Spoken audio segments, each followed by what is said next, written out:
All right, guys, welcome back to the next episode of the Grand Prairie PD podcast. I'm your host, Nate, here with KD once again. Yes, sir. And we are here today with Dareas. Yes, sir. Appreciate you coming down. Oh, don't sir us.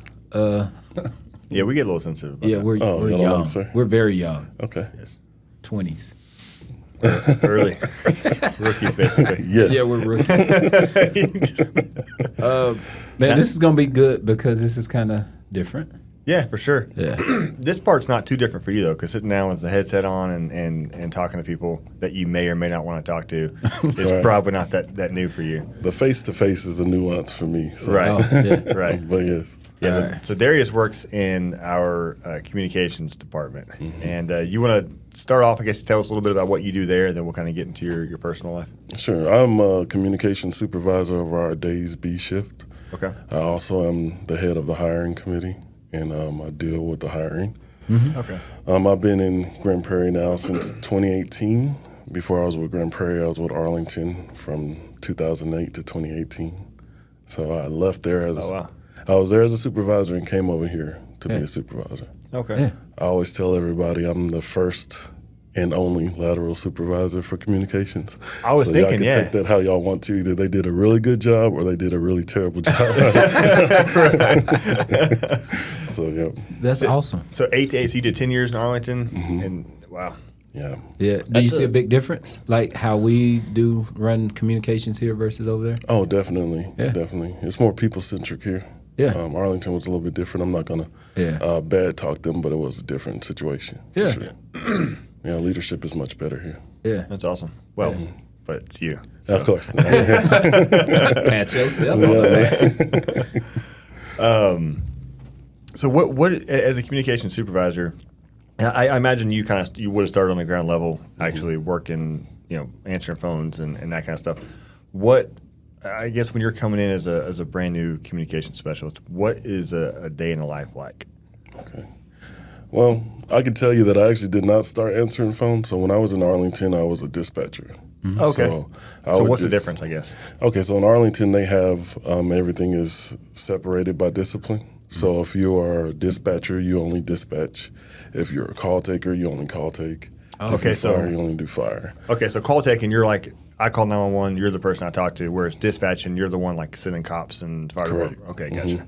So it all starts with call take. Call take is the foundation of everything. When I came over here, I wasn't familiar with the call take position. Okay. Obviously, I supervised call takers, but I never did the position. Yeah. Gotcha. So coming over here and then training on the position and doing the position was definitely something new to me. Right. So that's something you got spun up on once you got here so you could do your job a little bit more effectively? Correct. Yes, sir. Okay. Awesome. Yes, sir. What are some of the, I guess, like what's an average 911? I just served you again. I'm sorry. Do what? I just served you again. I'm sorry. I didn't mean to say. He keeps saying sorry. It's all right. I'm the same way. So average 911, a day in the life, I guess, of a 911 telecommunicator is you come in, you start your shift, and we take calls.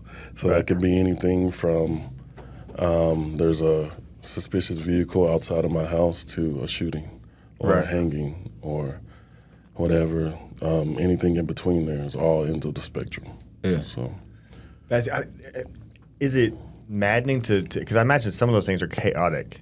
Oh, definitely. And so you're hearing the chaos, but like at least as a cop, I feel like I can show up, I see the chaos, and it's like, okay, let's go address it. Whether that's putting hands on, just simply separating parties, or even just speaking loud if you need to. But imagine it's like you're very limited on the phone. I mean, it's like trying to argue with somebody on the phone. It's like you can only truly control so much of the situation. Yeah, I would say that when people call us, we don't give the same level of customer service as most people because they're calling us because they need our assistance. Yeah. So we're directing them and giving them direct feedback and telling them what to do. So we control it in that aspect. Okay. But when it comes to what's happening on scene, we don't have any control of that. For sure. Yeah.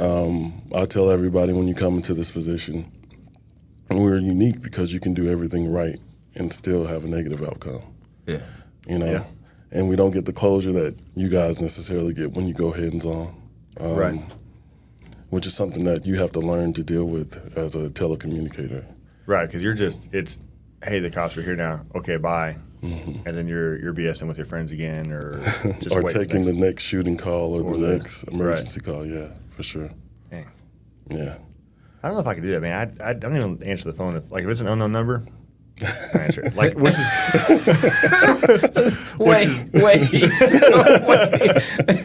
911. Wait, no, you know what? Next call. dude. I'm a detective, and so I'll be at my desk and my phone will ring, and it doesn't have caller ID, and it's just numbers, and I'm like, I try to pull up the phone number real quick on my database so I can figure out who it is before I answer. I try to beat it before it goes to voicemail.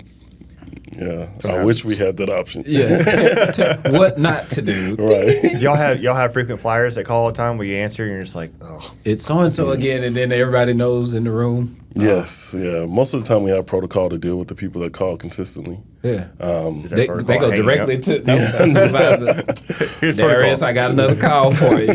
Sometimes they do come directly to me, but most of the time our people are well equipped. They handle it pretty well. Yeah. So, so when they do call in, we triage them the way that they need to be triaged, and then handle it the way that it needs to be handled. Right. Yeah.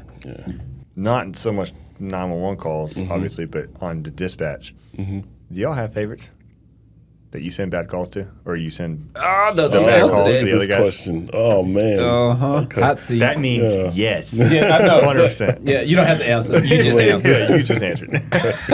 I'm confident that my people exercise Oh, don't be restraint and politically correct. professionalism when they send people to call. Mr. Darius, I like you. Yeah. You never worked as dispatch here though? No, I have not. Not here.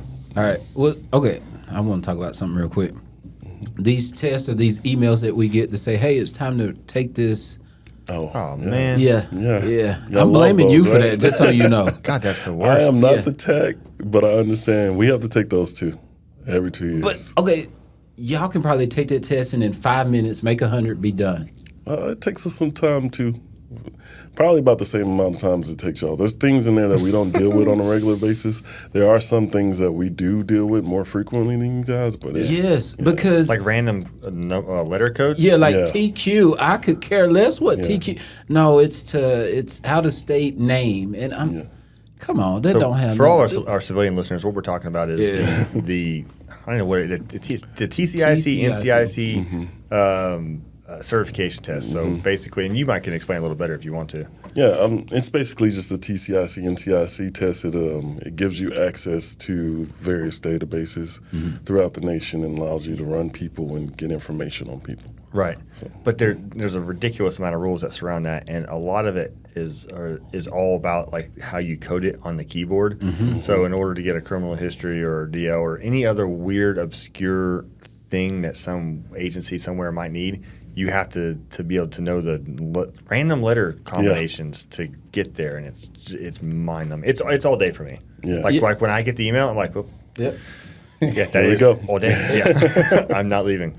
Right. Yeah. So is it against the rules to get help? Like if I ask my buddy for help because I don't know the TQ code or I mean, it's supposed to be a test that you're supposed to take alone. I can answer that better off camera if y'all need that assistance. I need a study group and the whole study guide. I'm like some of those questions. I'm like, man, I've been doing this a long time. You don't have to know that. Right. Although I will say TCIC, NCIC is on Quizlet. It is. Is it? Oh, we don't have to talk after this thing. Cat's out the bag. Quiz. Got it. All right. So, Mr. Darius, let's go way back. Upbringing, brothers, sisters, where you from? Let's go. Okay. So I was a military kid for the first couple years of my life. I was actually born in the Philippines. Oh, cool. But at 3, we moved back to Dallas. My dad and my mom are both from Dallas. I grew up in Oak Cliff for the majority of my life. What street? Off of Hampton and Ledbetter. Oh, really, bro? I know about that. Yeah. I rode bikes over there. Oh, okay. Yeah. And Hampton and Ledbetter is where I grew up, and then I spent a lot of my summers a lot of my school years in the suburbs. I went to Duncanville, DeSoto, Cedar Hill, a couple of Oak Cliff schools. How? I was a problem child. Okay. I was like, next year I go there. Yeah. And I go there. I was a problem child when I was growing up. Yeah. But things got better, obviously, and I'm here in this position now. So Yeah. And I have 4 brothers and 2 sisters. Yeah. Yeah. Oh, nice. I'm the oldest of 7. Oh, wow. Yeah. I'm the middle. Okay.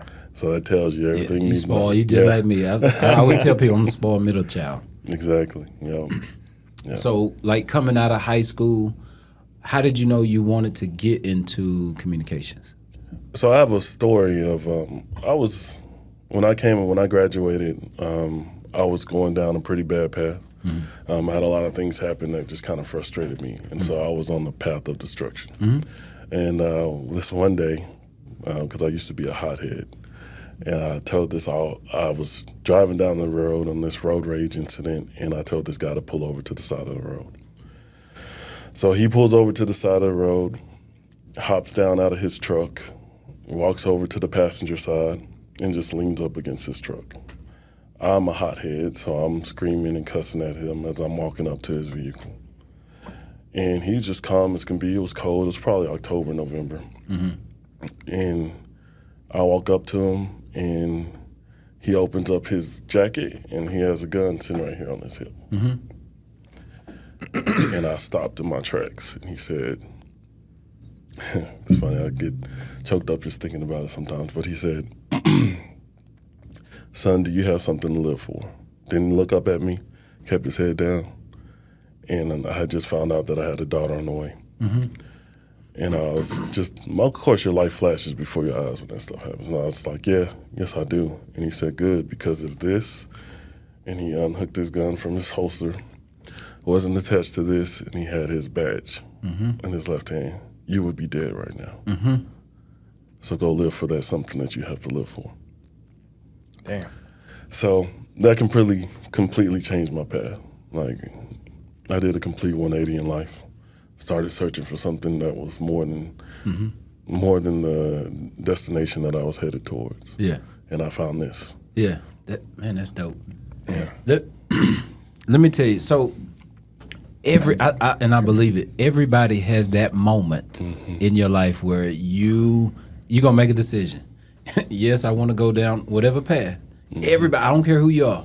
So hearing that story is like, you know, and it's the same thing we preach, especially out here in these streets. You know, I'm part of community services. I do it all the time.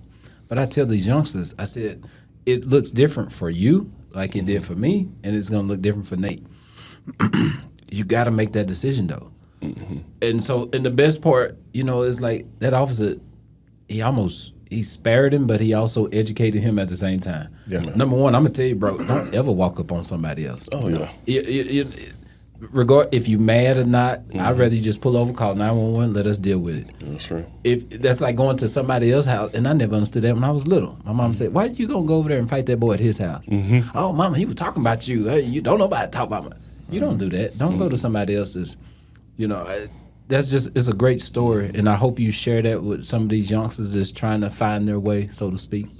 Man, that's dope. That's real. Well, and there's obviously a life lesson in there, but also more of a practical lesson for people, because like especially cops, I think we're much less likely to get involved in road rage type stuff. Not because stuff doesn't piss us off, because it does. I mean, all the time, but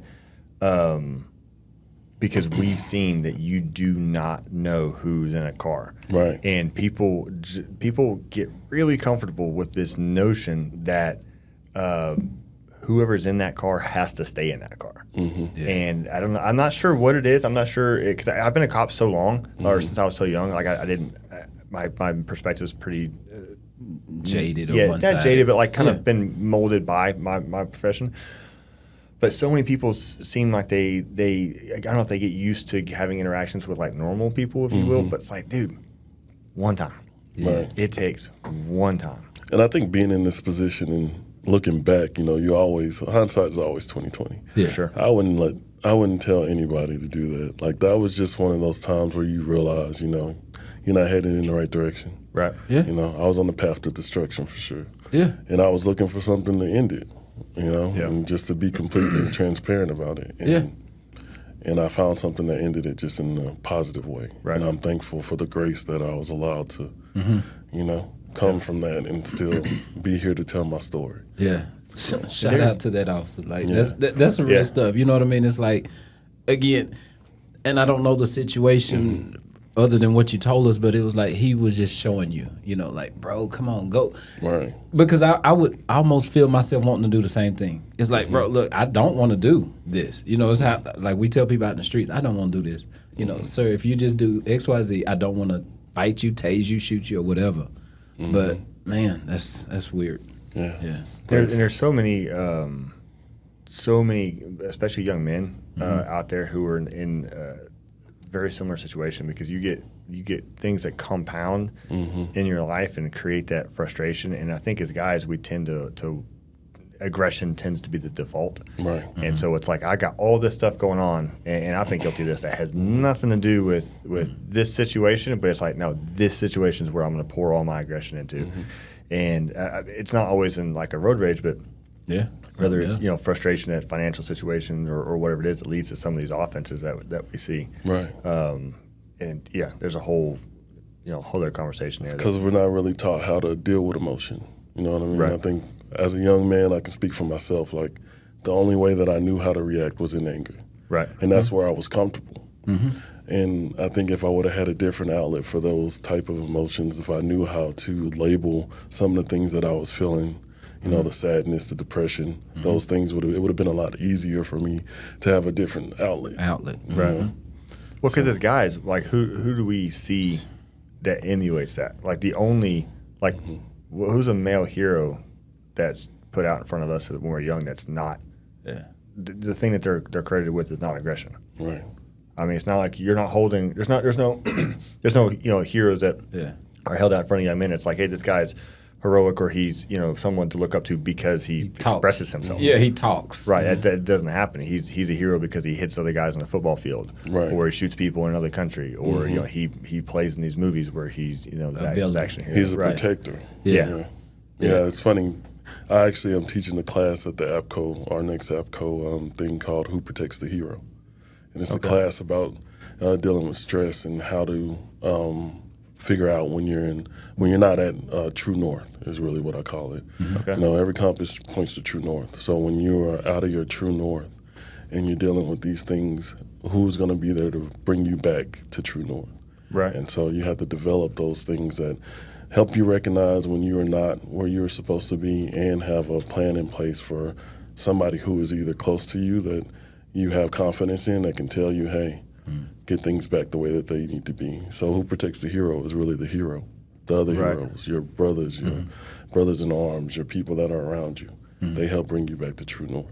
So how do you? I don't want you to spoil the class. No, you're okay. But like, how do you, like, as far from an instructional perspective, how do you tell people they should find that individual? Because like, we've all got friends, but if you got a bunch of friends who are like, hey, I'm having this issue, and like, hey, okay, cool, let's go get drunk. Yeah. It's like, maybe not the best issue, or let's go do this, and it's like, well, I really need to be with my family, or there could be friends who might be good friends but not necessarily the best person to fill that role, I would think. So how do you kind of guide people into choosing that person?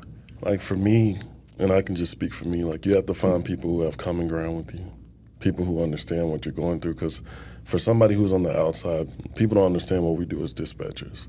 I mean, they have a general knowledge, but they basically think that we're secretaries. They don't understand the amount of trauma that we deal with. Right. They don't understand the amount of vicarious trauma that we deal with by listening to these calls and sending our friends to call. Right. So you find people who... I never thought about that perspective as far as sending your friends. Sending your friends to calls, too. And I can talk about that also, but you find people who have common ground with you, and people who emulate the person that you want to be. We all have those people that we look up to and inspire us to be better and be better human beings. And you look around at the people that you work with and you're with every day, and then you find that person and you tell him you need some accountability. And you start opening up, and then that's where you develop that trust and that relationship and that rapport. And then you're able to have those tough discussions. Right. Tough talks. That's a big step, man, to, because you can recognize, hey, I want to emulate this person, but to take that step and say, ask them to basically hold you accountable and kind of put them in almost a position of authority, that's a big one. Yeah, it's big because you're out of your comfort zone. Right. I mean, if you're comfortable with just being depressed and sad, you're going to have to look for ways to do something different in order to get out of that. So you have to look for somebody who can help you pull you out of there. Right. And that involves you getting out of that thing that you're comfortable with in order to make the change that you need to make. So. Yeah. Okay, so now you mentioned a daughter. Yes. How old is she now? I have a daughter who's 16. 16? Mm-hmm. I thought he was like 32. No. Yeah, so you don't look like you have 16-year-old. No, I have a 16-year-old daughter. She'll be 17 in December. Yeah. And then I have a son. Today is his birthday, actually. Uh-oh. Very He's cool. 12. Happy birthday, 12. We turning up tonight. Happy birthday, Cruz. Yeah, we turning up tonight. Yeah. Ice cream, brownies, cake. Whatever what we he doing? wants. Already. You know? So we got kiddos. I think your kiddos are a little bit older than mine. Kind Yeah. of somewhat same area, but please tell me it's easy having a 16-year-old girl and a 12-year-old boy. My daughter makes it easy. I'm not Really? I'm going to be honest with you. Yeah. I know there's a lot of people that say daughters are difficult. My daughter is the apple of my eye. Like, she has me wrapped. She's had me wrapped around her finger. For sure. Yeah. And her name is Serenity. Yeah. I call her Serenity because she brought me peace. Yeah. And, I grew up, my dad wasn't always there. Yeah. So you want to be the father that you never had. And I'm blessed that I had a daughter that allowed me to do that. Yeah. And let me make the mistakes that I needed to make, but still kept that relationship open, and we were able to speak and talk about everything. So I love it. Yeah. Yeah, it's the best thing the best thing that I can do, or the best thing, my most skillful thing is being a father. Yeah. Right. That's how I feel. Yeah. So. That's awesome. Yeah. That's cool. I should have thought about what I named my kids a little better. Maybe they would have been less crazy. You got an Apple or something? What you got? You got a kid named Apple or something? No. I was saying I should have gone with Serenity or like calm or quiet. His or son named Chaos. polite. Like, what? Yeah. I named one of them Hellboy. Yeah. Chaos, Hellboy, and Krabby. It's funny you say that, bro, but it's like, my oldest son is 17. And so we lucked out, no issues, plays the sports and real calm. But boy, I tell you talking about Hellraiser, it's that little one. Emergency room visits, and the whole nine. Just if I had her, I'd pull it out. But that's awesome, man, to hear that. All right, so now that we're on I just want to put this out there because I don't know if we did it at the beginning. You guys are understaffed, is that correct? Well, we actually are fully staffed now. Oh, okay, Oh, good. awesome. Yeah. Good. Just No doubt became because of fully the Yeah, podcast. I was going to say Yeah. it's because of the podcast. Exactly, definitely Right. because of the podcast. That's why I'm here. No, I'm just Just to say thank you. yeah, I appreciate you guys. Thank you. Right? So what does the schedule look like, though? If you're still interested, get online, apply. We have communications as well as detention officers. We need good ones. For sure. Yeah, not just people looking for a job, because if it ain't for you, I don't want you. But yeah, so get online and fill that out. But what are qualifications, since you're the hiring guru? What do you look for? So we are at a point now where we hire for attitude and train for skill. So we're really looking for people. We're really looking for people who emulate the culture that we're building here. We're real protective of it. So when we look for ideal candidates, we look for people who are coachable, people who are able to adapt to different scenarios, who are quick on their feet, and people who really have the ability to put their career in front of some of those, some of their wants and desires when it comes to the norm. Like, as far as you have to be able to be flexible in your schedule, be flexible in your time to make sure that you come here when things for other people are moving and functioning the way that they should. Holidays, birthdays. Yeah. Like I mentioned, I'm here today and it's my son's birthday. Yeah. So like, you just have to be able to deal with those sort of things. So. Yeah, I would almost think that their dispatch is kind of like police. 24/7, It is. 365. Oh, yeah, for sure. Like, yeah, you know what I mean. It's like, oh well, the police have to work every day. Well, so do these guys and girls. Yeah. So yeah, you have to be. I will say this also, just to jump on that also, we are real big on work-life balance. But I do want to be transparent and honest when I speak about it, because I think a lot of people, when they come to dispatch, they're expecting just a regular job, Right. and it's not. Yeah. We are essential personnel, but we also want to make sure that we put work-life balance first. Yeah. Right. And so a lot of people, there's an expectation of your time that comes here, but we are really flexible as well. The same way we expect you to be flexible, we're flexible as well. So, Well, I think it's probably, and obviously never having worked there, but I imagine it's a lot like on the police side where it's a responsibility to the objective. Like we have an overarching goal, which is staffing a shift or getting calls out, getting things dispatched. And so as long as you're contributing and you might have to make a sacrifice, you might have to work on your son's birthday to make sure and get that covered. But then there's give and take elsewhere. for sure. Yeah, and nights too. I mean that's a big sector. Yeah. What are y'all shifts? So we work, I'll tell you about our days. I'll start with the day shift. Days A works Thursday, Friday, and Saturday, 6 a.m. to 6 p.m. Days B, which is the shift that I'm over, we work Sunday, Monday, Tuesday, 6 a.m. to 6 p.m. So y'all mirror patrol. Somewhat. And then we come together on a shared short day, which is Wednesday today. Okay. Okay. So those could be 4-hour shifts anywhere between 6 a.m. to 10 a.m., 10 a.m. to 2 p.m., or 2 p.m. to 6 p.m. Yeah. And the night shift is a little bit different. So nights A works Wednesday, Thursday, Friday, 6 p.m. to 6 a.m. And nights B works Sunday, Monday, Tuesday, 6 p.m. to 6 a.m. And their shared short day on nights is Saturday. And it's the same 4 hours, 6 p.m. to 10 p.m., 10 p.m. to 2 a.m., 2 a.m. to 6 a.m. Gotcha. So do you ever get the call? So like with police, if they're short and they may need a supervisor to work, Saturday night, would you ever fill in, or do you get that call? Oh, yeah. Our supervisors are working supervisors. Yeah. So we also have to take on-call. We have overtime standby, things of that nature. So we also take those. So we get called in just like the rest of the people get called in. So, Gotcha. And no drinking, right, when you're on call? Oh, no. Of course not. Y'all better not. No. I felt the threat in the voice. Like, you better not. You better not. So I'm interested, like whenever you were working in Arlington, you were working as a dispatcher, right? And doing that 10 years, I mean, you must have normally I would say see some stuff, but I guess deal with stuff, hear some stuff. Because dispatching is a lot different than just answer 911 call. I say just, I don't want to denigrate it, but you're okay. But there's a lot more moving parts. I imagine you're dealing with a lot of other people. There's a lot more personality input versus a singular caller. Do you want to explain a little bit about like what goes into dispatching, and then kind of talk about your career there? For sure. I would say that it's definitely a unique position, being a dispatcher, because you develop relationships with the people who you're dispatching. Right.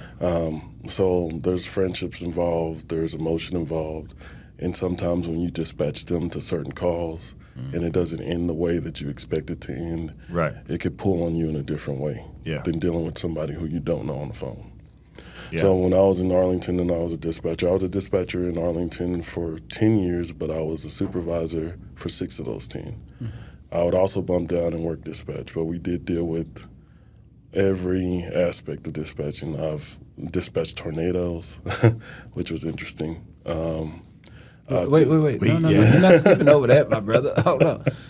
You send somebody to a tornado. Yes. Yeah, So Those are the guys you don't like. That officer would never be named. If I got that call from you, I'd be like, I knew he didn't like me. Show me clear. Well, I will tell you, so those tornadoes that hit Arlington, I think it was 2011, they hit at least 3 sides of town. So Arlington has 4 sides of town, north, south, east, and west. I was dispatching at the time the south side of town, and that's where it hit first. So because it hit the south side first, all of the traffic ended up moving to south.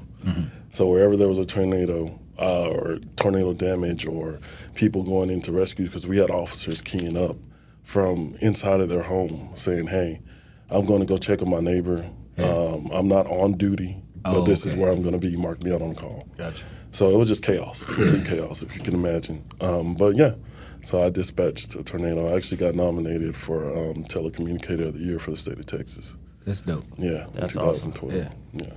We had a tornado go over us, and I don't know why. Like tornadoes, like one of my I have a couple of fears. Tornadoes are one of them. Yeah. And I just never considered being at work and having one happen. And then it went like, it was one of the people that was one of the supervisors called it out that it was like going over the top of him, and he was freaking out. And then somebody, I was looking on the map and I was like, oh crap, that's coming this way. And I was like got up underneath the bridge, and somebody pulled up that looked at me like, are we allowed to get up there? I was like, heck yeah. So we got up there and I freaking tried to close my door on my squad car and it just ripped it back open. And I was like, I'm just going to stay here, put my seatbelt on, hope for the best. No, tornadoes are no joke, man. Yeah. Yeah.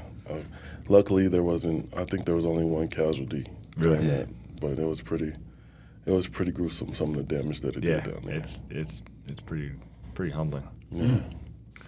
Now what, so obviously talking about like dispatching, like your people keying up saying I'm here, you're notating where they're at, so a record can be kept on a call for to look back on later. But there's a lot more to it than that too, because you're also managing personnel strength, call volume, call severity, I imagine, deciding who goes where, kind of what we're joking about as far as like who you don't, sending people you don't like or whatever. But also the one of the things that I've always been most impressed by is the chases, like dispatching those. What is that like? So the best and easiest chase is a vehicle chase. Foot pursuits are crazy. Yeah. I didn't think about that. Yeah, that makes sense. Foot pursuits are crazy because y'all are out of breath when y'all are running. Well, not because we in such a good shape, here. It's funny because like some of the officers that were in the best shape, like when they got on the radio, like I couldn't understand them. Adrenaline changes. I was going to say that in practice. Yeah. We used to run and simulate talking on, they don't do that anymore. Yeah, that talking and running is definitely it's an acquired skill. Yeah, it's different. I was saying, but the foot pursuits are probably. I remember I had a foot pursuit where there was 3 people running at the same time. So you have 3 officers chasing 3 different people. Oh yeah, that's and nice. So you're trying to keep up with all the traffic, and you have one that doesn't necessarily say like who he's chasing. He just says, "I'm over here." Right. And you're like, "Over here is where?" Yeah. And then you got another like remedial. Yeah. I got one word for that officer. Remedial. That's the guy that's just trying to breathe, and he's just like, "I'm just gonna tell them where they're at." They'll show up, it'll all work out. But I will say they caught him. They caught all 3 of them. Yeah, it was pretty amazing. But you just hear it on the radio. He jumped the fence. And you're like, okay, we're chasing this one. And then the other guy's like, oh, he's running northbound. Okay, the fence was on the west side of the house, though. Right. Okay. And then the other one's like, oh, I got one running eastbound. Yeah. So then they're all chasing 3 different people, and you're keeping up with all that at the same time. Right. So it's like a perfect orchestration of Yeah. You ever have someone get involved enough that you have to bring on an additional dispatcher to kind of help manage it? We pretty much come together in those type of events. Like everybody rises up and jumps to the occasion. So anytime something is happening and we can see that it's getting beyond one person's ability, then we all start picking up where we can and helping out where we can.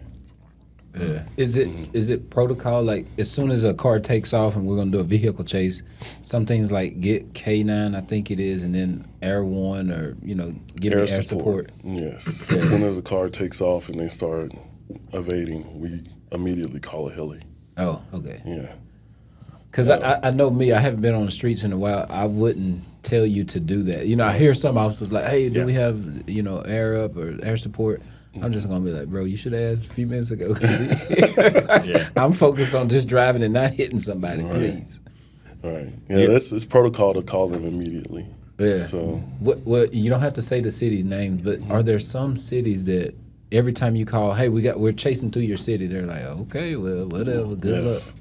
So I would tell you when you know the answer to that question. I know. So when I tell you when I was in Arlington and we were here Grand Prairie chasing, y'all are, I'm here now, but this was the Wild Wild West. Like I would chase people into the car till the wheels fell off. In Arlington it was a little bit different. Yeah. They have pursuit policy, and when it gets to a certain point, they kind of bow out gracefully. But y'all, we knew that if y'all were chasing somebody, it was going to be a wrap.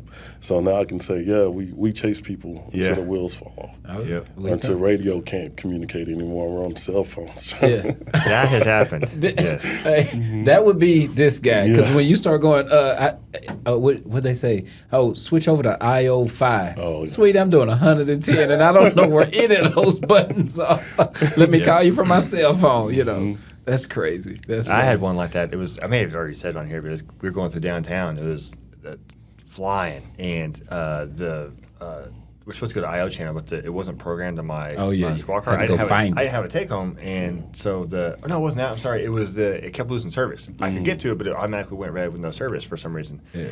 And so I was trying to drive and pull out my little radio because it wasn't programmed in my little radio yet. Wow. And we went out all out northeast and whatnot. That was kind of hairy.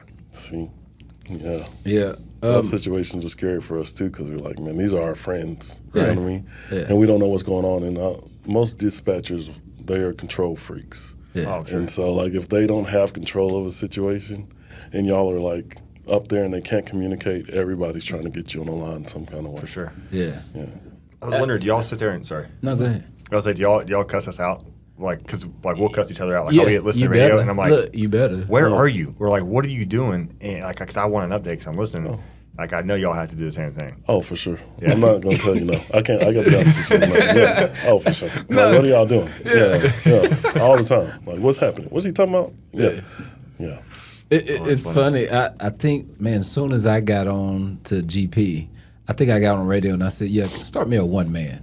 And so dispatch was like, excuse me? What? And I think somebody leaned back and go, baby, he's from, that means a backup officer. And so then they sent me a message and go, if you say backup officer, we'll know what you're talking about. I was like, okay, sorry.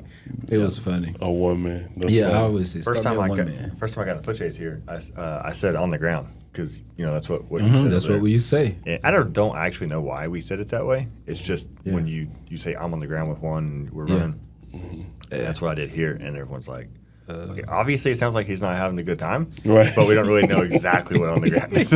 Are you chasing? Or? Right, yeah. Are you on the ground physically? Yeah. That's funny. Yeah. So as far as like your career dispatching, are there anything memorable that jumps out to you as far as like anything you want as far as like scary or funny or a little bit of both? So the worst call I'll talk about as a dispatcher that I've had since we talked about crazy calls is a call taker. So I had a SWAT event that was taking place actually here in Grand Prairie, and it was a joint event between Fort Worth and Arlington units. And the guy who was on the call, I guess, was armed and dangerous. And so they were trying to make entry into his apartment. So all the SWAT units they have the entry team in place, and then the guy keeps pacing back and forth between his front door and his balcony. Mm-hmm. He sees the bear coming in front of his balcony, so he's pointing his gun at the bear saying, if y'all come up here, I'm going to shoot you. At the armored vehicle? At the armored vehicle, yeah.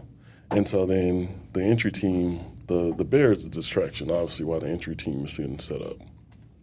So he goes to make his normal walk out to the, because he would walk out his front door and then come to the staircase and aim the guns at the officers there too. So he goes to make his normal walk out the door, and the entry team's in place, and they caught them by surprise and him by surprise, so he pulls out the gun and he shoots. And he shot the officer in his head. And so I still remember the SWAT unit key up and says, shots fired, officers down. And of course everybody wants to get on the radio at the same time and like try to figure out what's going on. Yeah. So you as a dispatcher are taught to control the radio, so I told everybody hold their traffic with SWAT 11. And SWAT 11 said, and I asked him for the status of the officer, and he said, he's been shot in the head, he's down, we're dragging him away from the entry point. Send medics ASAP. So at the same time all this is happening, our CAD system goes down. Shut up. No, our CAD system goes down, and We switched to manual, and they're still on the SWAT event. And I was actually called in on overtime for the SWAT event. And they transport the officer to the hospital. They get the bad guy. And I had no closure for like maybe 3-4 hours. I didn't know what was going on. Right. 4 hours later, I get a call, and they're like, hey, he was shot in the head, but it went out of his helmet. So he still survived. Mm-hmm. Oh, but, wow. yeah, so as a dispatcher, like your biggest thing is you want to see all your guys go home safely. Yeah. Mm-hmm. That would have been the first time that I didn't allow that to happen, and I think that was year 8. Yeah. So it, just hearing those calls, the screams, and remembering them saying he was shot in the head, like that stuff replays in your mind pretty constantly and consistently. For sure. Mm-hmm. So, well, because when you hear shot in the head, I mean, Yeah, you go to what that means 90% of the time, which is not a positive outcome. Yeah. yeah. Yeah. And that's the thing about being in dispatch and being a call taker and being in our profession is that our imaginations is what we see through. Right. So we always imagine the worst case scenario. I mean, y'all can speak to it. Like when you're on scene, you're able to see it, and sight is bad too. Right. Mm-hmm. But if you're thinking about it, Yeah. and what plays in your head and what you're visualizing in comparison of what's actually happening is always two different things, and it's Yeah. always worse up here. Mm-hmm. But that's all we live by is up here. Yeah, true. So, well, let me ask you this: with mental health being probably at the forefront, how do you take care of your dispatchers after something like that? Yeah. So it's all about knowing your people. I try my best to pull them out of those situations. For me, it's easy because I have a point of reference on a way that I don't want my dispatchers to be treated. I know what it was like to be in those situations and not have anybody check on me or just tell me that it's going to be okay and walk on and go handle whatever else they needed to handle. So we try to make sure that we're pretty observant. We watch our people. We know when these bad calls come in, so we relieve them or attempt to relieve them. Sometimes they don't want to be relieved, but we do tell them to get up, walk around, go get some fresh air. If there's just anything that we can do to plug in to make sure that position is covered, we allow them the time to process and deal with those situations. We also have referrals that we do, especially when those events are too much for us to handle on our own. We have a peer support team that we can call. We have Courtney and our peer support team. We have Forged in Valor. Like we have all these resources that we provide for them so that they can get the help that they need. Yeah. And all of our supervisors are advocates of those resources because we've experienced and gone through them too. So. Yeah. And I can speak on all of them. Like the Forged in Valor is something new for me, but I've been over there 3 or 4 times now. See, I've never heard of that. Oh, no, it's amazing. Dr. Kim is amazing. Look, check him out. Wait, what is it? Forged in Valor. Forged in Valor? Okay. So they do this thing called EMDR, and it's I've heard of that. Yeah. Yes. Oh, is that Yes. the place that does it? Okay. Yes. Yeah. She's good. Yeah. Yeah. You know, because you just tend to hold on to stuff that you thought you processed a long time ago, and it's still there, and it causes you to act a certain way during certain events. And, you know, like for me, I told like road rage, I don't have it. I just get anxious because I know what could be, like you said, the minute somebody pulls up. But anyway, long story short, we're doing a good job. You're just knocking down walls. Yeah. And it's just one critical incident after another. But y'all go. If you're listening and you're thinking about it, go. Yeah, it's worth it. Yeah. It's worth it. I tell everybody, like, it doesn't hurt you. You know what I mean? It only helps you. Yeah, it only helps you. And if you want to actually find a way to deal with these situations other than just internalizing it and letting it just stay inside, this thing will open that up to you. And you don't have to necessarily say a whole lot. Right. It's the process that they take you through that benefits you the most. So, So if you're somebody that doesn't necessarily want to lay down on the couch and have a whole conversation and walk somebody through the event, it's a good alternative. Yeah. Oh, it's a perfect alternative. Yeah. Okay. Especially for us because we don't like to talk. As men, we don't like to talk. Yeah. Yeah. Forged in Valor. And too, sometimes it's just intimidating. The idea of trying to make something make sense to a civilian can be a little intimidating sometimes. Yeah. I mean, y'all have conversations with your wives and significant others who may or may not be a part of this field, so it's hard for them to really grasp what's going on. Yeah.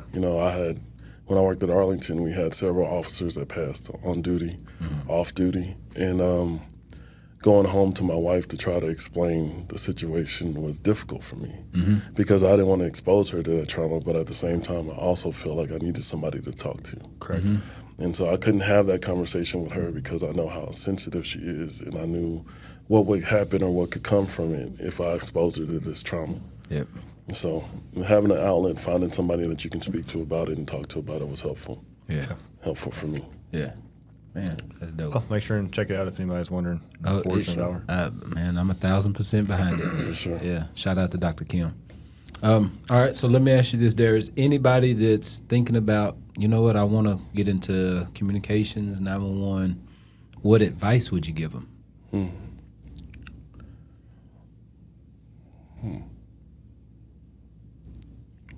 I would tell them to come sit down, come experience what it's like to be in a communication center. We have sit-alongs, we have ride-alongs. Yeah. I'm not kidding. Yeah. That makes sense. Yeah. You can come check us out, and I'll also tell them to come to Grand Prairie. Mic drop. I've experienced other agencies. Come to Grand Prairie, and we'll take care of you here. Yeah. For sure. So, What as someone who's I know you're not probably the sole person making the decision, but you're probably one of the people making the final decision on hiring. What are some things that you look for? Like obviously your attitude before proficiency, you know, and at the outset, but for an applicant, someone who wants to make themselves look as attractive as possible to someone like you, what are you looking for? we look for passionate, self-motivated people. You know? And not just self-motivated. You have to be self-aware too. You know, I think self-awareness is something that's really important when it comes to this industry because of the exposure to the trauma that you have to deal with. So if you're not aware of who you are and you're not aware of where your true north is, like I mentioned before, then it creates a hill that's harder to climb up. Gotcha. So I think it's important that we get people in here that are fully complete people, Right. and are aware of who they are. So I think we can train you to do this job. Sure.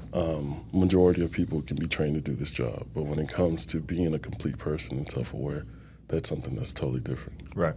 Yeah. And I forgot to ask, qualifications, is it degree or high school? No degree, high school diploma, at least 2 years of customer service experience. Okay. What all does that encompass? The customer service experience, it can be anything. Like retail? Oh, Okay, gotcha. Any aspect of customer service. yeah. I used to work for a call center a long time ago. Nah, we ain't gonna talk about that. Bro, I was a bill Did you collector. really? Yes, I was a bill collector. And people would cuss me out, and I'm like, "But sir, ma'am, you're late, not me. Why you mad at me? Right. I don't understand." Yeah, that's a whole nother conversation. One of the bad guys. I used to be a bankruptcy counselor in 2008, so I know all about that. Yeah, we have to send people through debt management programs, do all that. Yeah, So, yeah. yeah, Oh, that would suck. yeah, it was terrible. So that's crazy because 2008 he was like giving out the bad loans, and you were trying to help people through them. 'Cause he worked for the banks. Hey, you qualified. You know, give me a fake bank stub. Pretty and much I good. got you. Yeah, I got you. Different sides of the same coin. That's Darius all. over here is having to hear him crying for forever. Yeah, people with $1 million assets were calling me. It was crazy. Really? Yeah. See, I've been there too. Yeah, Yeah. yeah, yeah. Well, man, I appreciate you sitting down with us. Not a problem. I didn't know what to expect because I haven't sat down and had a conversation with dispatch yet, but Yeah. it was cool. Yeah, bro. I never Now I forget can you. put a face because that's the other thing. Yeah, a lot you of see- people don't realize Yeah, that we like see the names. like a lot of the relationships we form with dispatch is purely messages. Right. Like I don't know what you like. I'll get on the elevator with someone who's very clearly a dispatcher. But I have no idea. no This idea. is like so. It's like I'm chatting with them. It's like I don't really want to ask you, hey, what's your name? But it's Right. like I probably talked to you for 2 years, but I have no idea Yeah. who you are. Yeah, and that's kind of it is with me too. Like, Yeah. I try to get involved up until a certain point. You know, this is still Right. my job, but Yeah. it's good to see y'all and put faces with y'all too. Yeah. It's awesome. Yeah, I do want to say one thing before I go though. We talked about Forged in Valor, and I just want to shout out Sydney Frizzell. She's a dispatcher that will be retiring pretty soon, but she's actually going over to be a counselor over there. And I like Sydney. Yeah. Shout out to her and her hubby. Yeah, and she's EMDR certified as well. Okay. So, Yeah. Is he our Frizzell's? Yes. Yeah. Oh, okay. Yeah. Awesome. Our Frizzell. Yeah. Yeah, and All his of us, Frizzell. yeah. Gotcha. Yeah, I work with him over at the church. Yeah. Yeah, he's a good dude. He's awesome. Yeah, good dude. All right. Well, we appreciate y'all listening. Yeah. Till Thank next y'all. time. Till next time.